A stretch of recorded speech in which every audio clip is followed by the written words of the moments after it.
Մարդիկ կան վիճաբանում են մի հետաքրքիր հասկացողության շուրջ, որ կոչվում է նախասահմանություն, ասում է նախասահմանված էր, ուրիշ բառերով ասած ճակատագիր։ Մարդիկ կան ասում են, դե իմ կյանքը sense դասավորվեց, որովհետև ճակատագիր էր, Աստված տենց էր գրել։ Ինչ է կարծում, Աստված գրել էր, որ պետք է ինչ-որ մեկը ինքնասպանությունը վերջացնի իր կյանքը։ Մենք դաժան Աստված ունենք։ Մեր Աստված բարի է, սիրելիներ։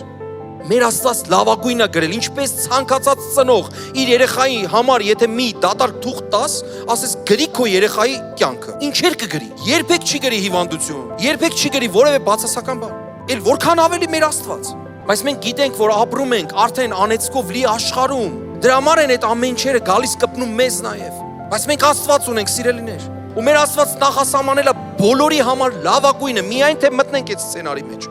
Եթե նույնիսկ մենք մեր սխալներով, մենք մեր մտքերով, մենք մեր քայլերով դուրս ենք գալիս, Աստված նույնիսկ ճանապարհ է գծում ամեն մեկից հետ քաշելու այդ ճանապարհի մեջ, աստվածային ճանապարհի մեջ։ Հիսուսն ասում է՝ ես եմ ճանապարհը։